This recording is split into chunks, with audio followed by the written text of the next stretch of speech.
So we have a few questions for you from Twitter. Right. One of the first questions is asking, I think it's a Spurs fan, wants to know what's wrong with, what's up with Poch and Marcus Edwards.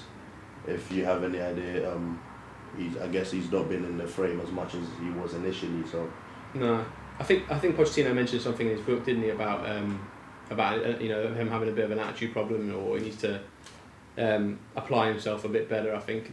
Listen, the boy's got loads of talent. I've seen him a couple of times in youth games and stuff, and he's made the odd appearance off the bench for Spurs, and he's got a lot of talent, definitely. But I think he hasn't quite got the application yet. If he did, he'd be in the Spurs team. It's as simple as that. I don't think there's anything more untoward about it than that. We'd be seeing more of him if he was kicking on the way he was supposed to be, but he obviously isn't. And we've got another one where, straight to the point, Ross Barkley to Spurs. Yeah. It's a difficult one. Yeah. I mean, Sam Allardyce said something quite interesting to us at Sky Sports the other day, after the game at the weekend, where he said he hoped they could keep him at Everton, but then he suggested that a deal might already have been done for him to go elsewhere. I don't know for certain whether that's Tottenham or whether that's Chelsea, because obviously Chelsea tried to sign him in the summer, and he U-turned on that one after going down there. And I know that Tottenham were prepared to wait until January to do the deal from the summer. Obviously he was injured, he wasn't going to play until, he hasn't played up until now, has he? So I think it's on the cards for Spurs. Whether they'll do it or not, remains to be seen. But it's potentially there to be done if they want to. Okay, right. And another one, quite interesting one actually, is the reason for Spurs' slump. I mean, I don't think we've really seen anything like that from Spurs in the past maybe two and a half years. Yeah. And all of a sudden, a lot of questions are being asked. Is it the squad? Is this the end of the overachieving, or is this the end of the top four run and Champions League runs? What are your thoughts on that?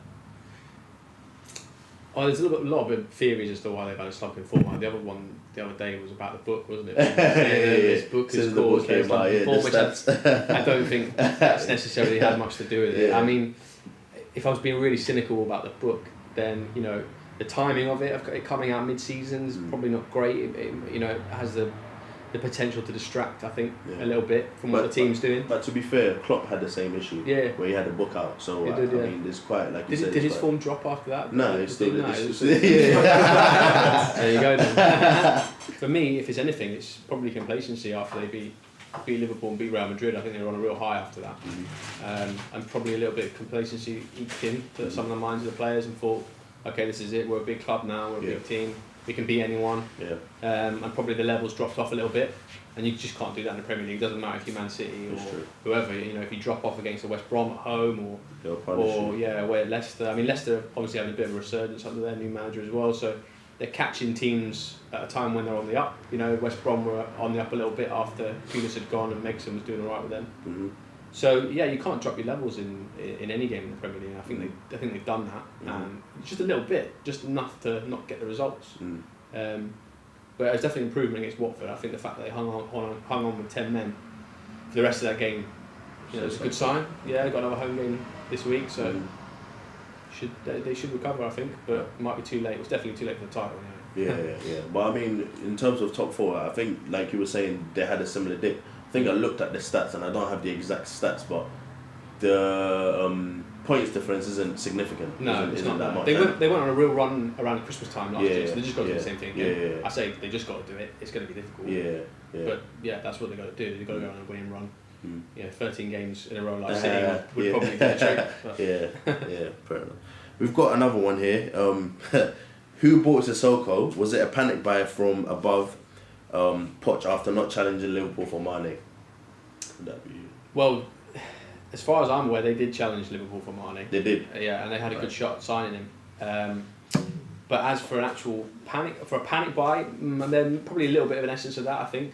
It was obviously happened on deadline day. They wanted, what they wanted that summer was like an attacking right winger, someone who's quick and direct, and beat players. Mane. And they went for Will Zaha as well, Crystal Palace. Couldn't agree a deal with them. So the only player that was really left on the table at that point on deadline day was Sissoko. It was a good deal as far as the chairman was concerned. So I mean, obviously it's 30 million in total, but I think it's five instalments of £6 million over 6 years, so you can budget that quite easily. So I think it made sense from a business point of view to do it. They needed a player, and they obviously went for it. But he's not worked out in the way they want him to. I mean, personally, I just don't think he's a right winger. I don't think he's that kind of a player. I think he's more of a central midfield player, more of a number 8 type. I mean, it's a weird one with him because I was up at the Everton game, and he had a really good game that day. He played this sort of number 8 role. And he had a good game that day. He's one of the best players on the pitch. Spurs won 3-0 or 3-1, I think. And he almost scored a great goal. He started to move off in midfield, and then popped up in the box, and I think his header just went wide, or a tap in that just went wide. And I mean, if he just scored that, he might have gone on a bit of a run. But is it the style of play in terms of Sissoko, or is it? I think last year it was, because I don't think he was fit enough. He hadn't had a pre-season, and Spurs, they play a really energetic game, and Pochettino likes him to be super fit. But whether if he's, I don't really think he's a Tottenham player really. Do you know what I mean? He's not technically good enough. I don't think he's good enough on the ball. Not good enough ball carrier. He's not good enough for passing. For Spurs, for me, he could probably do better elsewhere. He's obviously got the size and the physical presence to do something in certain games. But I mean, he got found out in the Arsenal game away. We got really found out. But I think it's obvious that Pochettino wanted to put him and Dembele in midfield to try and bully Arsenal. But that didn't really work because they just played around. Our last question. So a Spurs fan wants to know who are currently looking like the next 3 players to come out of the academy into the first team squad. Difficult because there's a few players around. I mean, I know who Pochettino likes. There's a couple of the under 18. I think they're under 18s. They might be the next group up now. Tashan Opie and John Dinzey are the 2 that I've been told that Pochettino really likes. I mean, there's Keziah Sterling. He's around. I think he's in the squad for the Apoel game tomorrow night. So he might get a run out of Wembley tomorrow. Luke Amos is another one. I think he's going to get a run out tomorrow as well. So there's a few players who are kind of around, but whether they can make the next step up, I mean. The player that's closest is probably Cameron Carter-Vickers, who's on loan at Sheffield United. They had a real serious look at him in the summer as to whether they needed to buy 2 centre-halves or just one and bring Cameron through, and they decided they needed to get him out somewhere and get him a season's worth of games under his belt. And so we'll see. He's doing really well at Sheffield United. I've only seen him once on the telly, but he apparently he's doing really well. So I think he'll come back next summer, and they'll have another look at him pre-season and go from there. But difficult to say really who's going to come through. There's no real kind of standout star. Now Winks has come through. He was the one. He was the next one through. And but to be fair, Kane wasn't really a standout either, was he? So you can't, with Spurs, you can't really call it these days. Yeah, exactly. There's a few names there anyway. Alright guys, don't forget to like, comment and subscribe. Pochettino, does he need trophies, or is he a great coach? Is he a great manager? Well, let us know what you think. Thank you.